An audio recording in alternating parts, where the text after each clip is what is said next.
Tvoj život. Tvoja muzika. Rock Radio.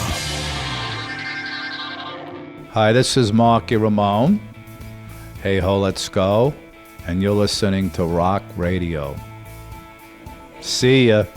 We are very honored that we can speak to you today, day before the concert. Hi. Hello. I know it must be great to carry the name Ramone all your life, but I guess it can be difficult. It can be heavy sometimes. Well, it's a big responsibility. To being the last one, the real last one. People expect you to carry on the tradition, the music, to keep it going, the longevity. So they died too young, Johnny, Joey, Dee Dee, and Tommy, to enjoy the fruits of their labor. So they were my friends, bandmates, brothers, so I'm here to continue, because there's a whole new generation. If they were alive now, what would you think? You know them, you knew them. What would you think they would, the way they would see the world now as it is, how would they live, react? The same way, nothing's changed. Nothing's really changed. They probably would have cell phones and, Apple computers. Facebook. They'd probably have that, but they would still see the same political situations and the same poverty situations, unemployment, things like that, boyfriend-girlfriend confrontations. So I said this before, nothing changes except technology. You're a punk rock star all your life, almost all your life, and you saw things, you survived a lot of interesting things that we ordinary people can only see in the movie. But when you look back, what was the hardest and what was the happiest period of your life?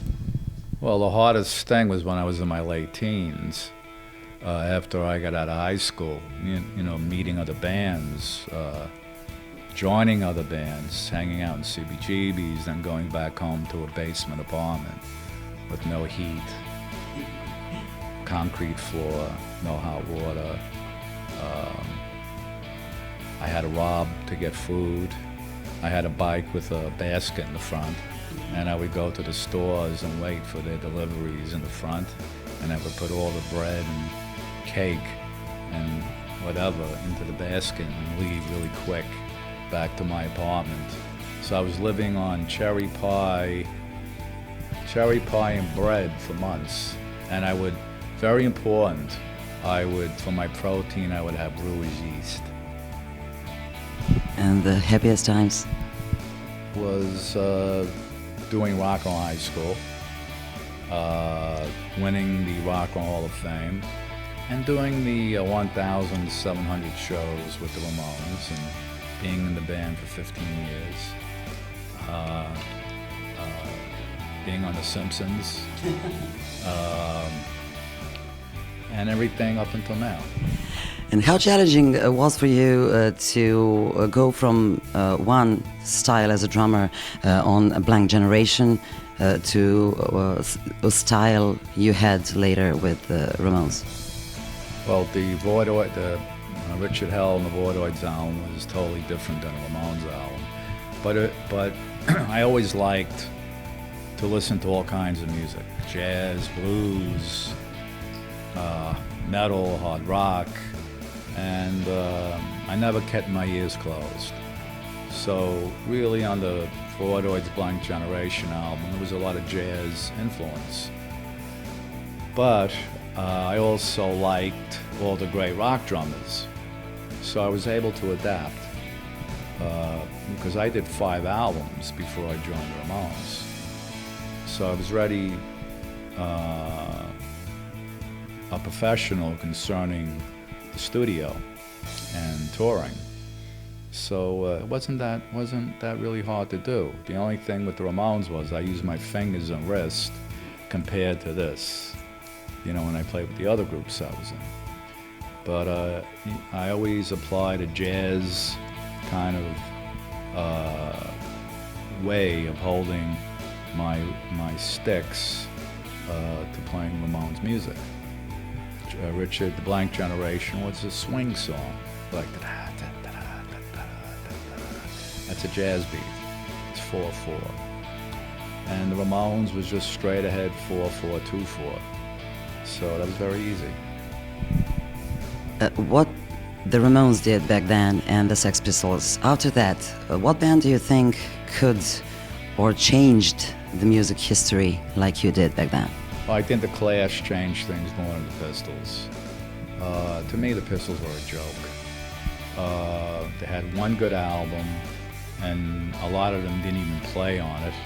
And it was just a band that was thrown together by Malcolm McLaren. He just threw them together, and that was it. And then they started putting down hippies, and they started putting down this, and they all had long hair. And then Malcolm saw Richard Hell, and they cut it like him. So it was all like a boy band thing, you know what I mean? They were like a punk boy band. And the star of the band, who could hardly play, was Sid Vicious. He ended up the star of the group. So the Clash had a lot more cred than the Pistols did. But, you know, they were all influenced by the Ramones. And the news bands? Newer bands? A lot of it's generic. A lot of the newer punk bands are just very generic, but there's a lot of good new punk bands, but most of it is like, gee, I want to be a punk band, and I'll go to my favorite mall, buy punk clothes, and be a punk band. But there are a lot of authentic punk bands that mean what they say, you know, like Rancid. They're an example of, well, I would say a newer punk band, but they've been around for about 25 years already. So, you know, there are Bad Religion, they're another one. But there's a lot of punk bands, to me, they all sound alike. And it's mostly coming out of Southern LA. They all have that same sound. You could take one band member, put in another group, and not even know who they are. They're interchangeable. I think it's too many oranges. So the younger generations don't have that raw energy you had when you started to play. Is there a chance that... I didn't say that. They have the energy, but I hope that their anger is real. Not to prove that they can be angry. There's a difference. Having to do it and wanting to do it are two different things. You know what I mean? If you have to do it, then why do it? If you want to do it, that's a different story. A lot of musicians and bands have, I don't know, beers, airplanes even, and you have pasta sauce. How come we can't buy it in our stores here in Serbia? I don't know. It was really just out for a couple of years, and it went to a charity, Autism Speaks, for autistic people. And the only way I would get involved with any product, whether it's beer, hot sauce, it would have to be involved with the charity, Musicians Without Borders, and the hot sauce would be for Autism Speaks.